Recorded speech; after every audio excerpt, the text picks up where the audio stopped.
perderíamos los datos que el usuario ha ingresado. Por lo tanto, tendríamos que crear otra función que se encargue de clonar el vector para poder manipular ahí estas funciones sin correr el riesgo de perder datos. Entonces, rápidamente hacemos esa función.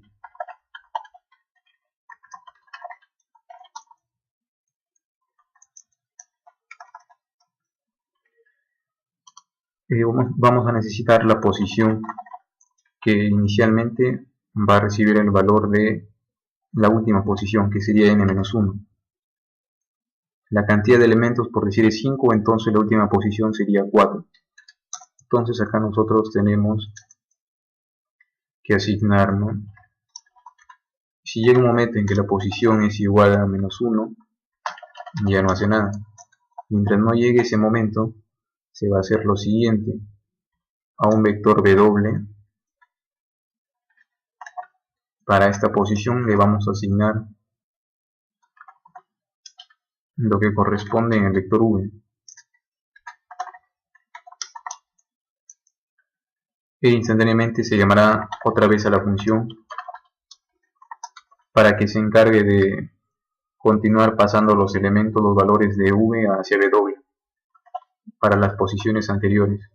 Empieza en la más alta y comienza a disminuir hasta que llega el momento en que es -1 y ya no hace nada.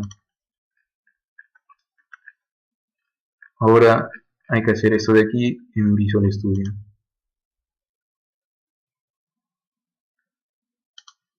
Creamos un nuevo proyecto, lo llamaremos desarrollo examen, o mejor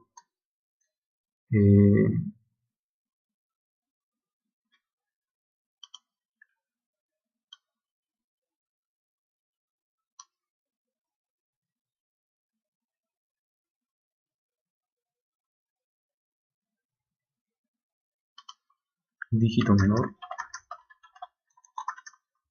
dígitos repetidos, porque esa es la esencia del enunciado, ¿no? Si es que el dígito menor de un número es igual a la cantidad de dígitos que se repiten de dicho número, independientemente de cuántas veces se repitan los números, entonces se considera un caso favorable, y de ser así, se van contando, y el resultado final será la cantidad de elementos del vector que son favorables. Entonces, además de estos de acá, vamos a necesitar un método que reciba, que lea los datos del usuario.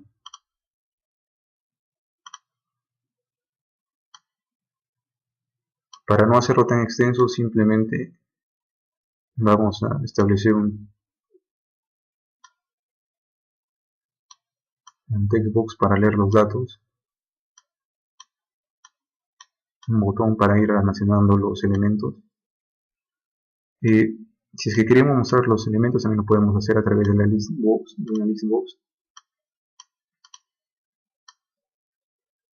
más o menos de ese tamaño. Incluso podemos poner un nombre al formulario.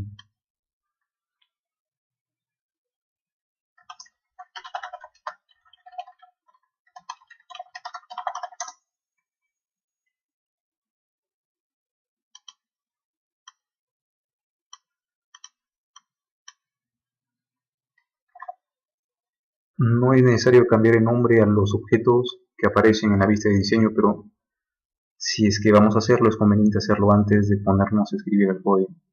Entonces acá sería txt input de entrada, de ingresos de datos, y aquí este botón lo podemos llamar botón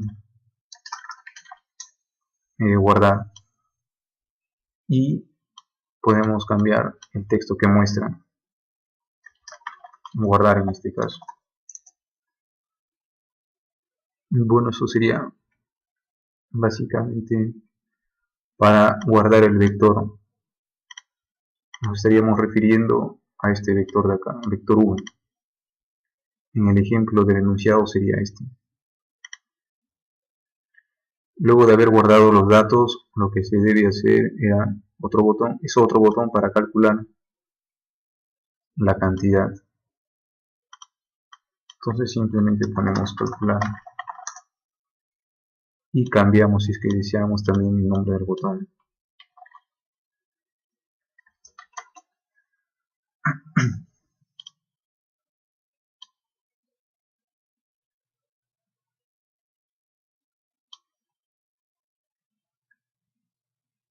Bien.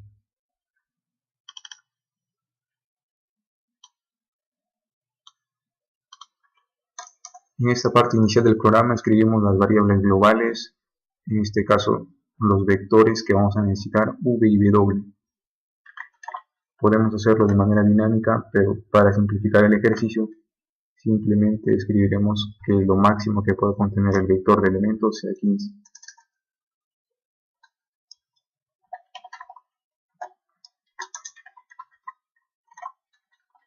Y el vector w que nos permite almacenar una copia del vector v.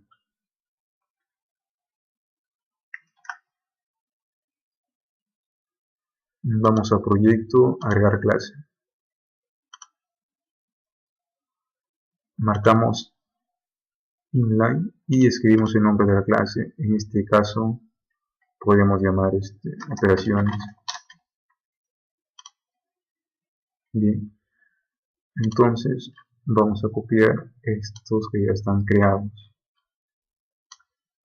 para que pertenezcan al vector, a la clase, perdón. Entonces pongo los cuerpos de estos de aquí fuera y tengo que mencionar que son funciones que pertenecen a la clase y no que son independientes. Si es que no se hiciera esto de aquí, mandaría un error de referencia, porque nos diría que las clases están siendo declaradas dentro del... Las funciones están siendo declaradas dentro de la clase, pero no tienen un cuerpo que les corresponde. Entonces acá vamos a conservar solamente los prototipos.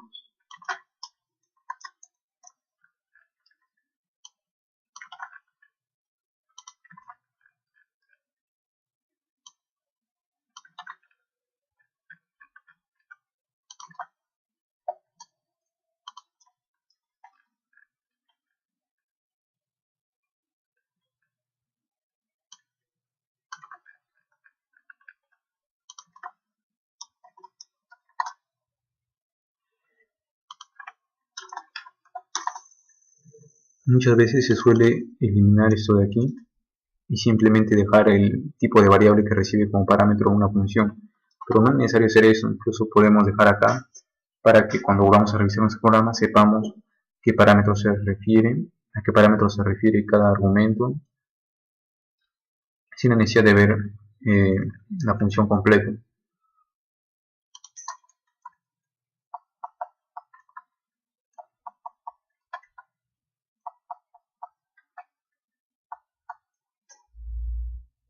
Ya está. Entonces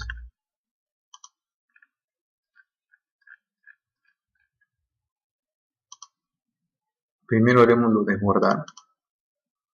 Cuando el usuario haga clic en guardar, nosotros debemos almacenarlo en V. Para eso necesitamos también tener un control de nuestro vector. ¿Cómo podríamos tener un control de nuestro vector? Vamos a usar otra variable, en este caso global, y la llamaremos w, que va a ser inicializada en 0 y nos va a indicar nos va a indicar el tamaño del vector v. Entonces aquí sería como inicializa en 0, la primera vez que se guarda un elemento lo haríamos de la siguiente manera: en v sub tan v asignamos el valor que está contenido en la caja de texto, que sería txt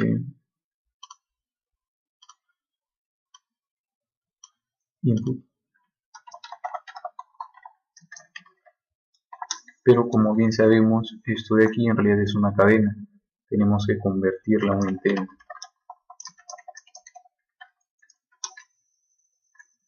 Y de esa manera ya se acordó. Tenemos que actualizar entonces el tamaño del vector v. Cuando se ingrese el primer elemento en v sub 0 se va a almacenar el contenido de la caja de texto convertido a entero y el tamaño se aumenta en 1 para la siguiente vez que se vaya a guardar un valor. Instantáneamente, además de hacer esto, aquí podemos hacer que en nuestra list box aparezcan los elementos que se vayan agregando.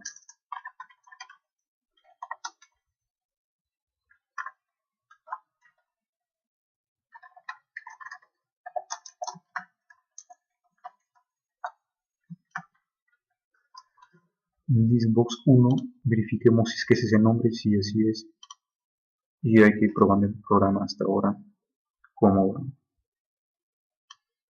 Por decir, escribo 5, presiono guardar y voy cambiando. Como se dan cuenta, yo debo hacer clic nuevamente en la caja de texto y borrar su contenido para ir agregando más valores. Aquí podemos hacer lo siguiente: luego de hacer estos procesos, agregamos txt input clear para que borre su contenido y luego focus para que centre el cursor en la caja de texto. Entonces acá escribimos 5, 6, 8 y ya no necesitamos la necesidad de hacer clic constantemente. Ahora cuando se presione en calcular, debemos ir llamando a nuestras funciones según sea correspondiente.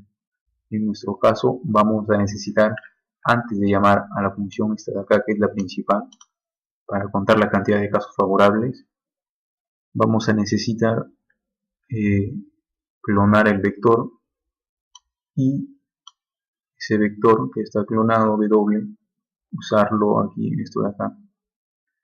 En realidad todas nuestras funciones están escritas con v y el vector clonado es w, entonces hay que cambiar esto de acá, todas por w, para que no se altere nuestro vector original, sino que se altere el vector copia y los datos ingresados no se pierden. Bien, entonces acá tenemos w,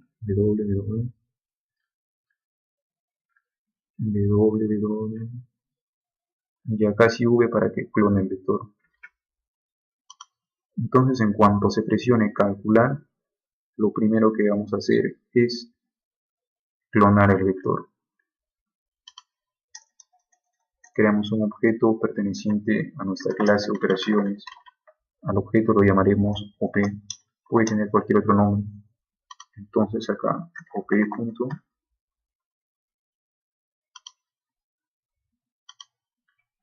vector. Como habíamos dicho, tenemos que enviarle la última posición, es decir, una unidad menos que el tamaño, que sería tan v, en nuestro caso -1.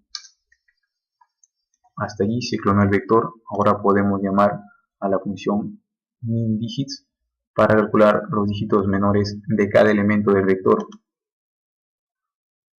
Entonces escribimos op.minDigits y el parámetro que debemos enviarle es la posición y el menor. Dijimos que empezaría en la última posición y el menor sería -1. Entonces acá sería tan v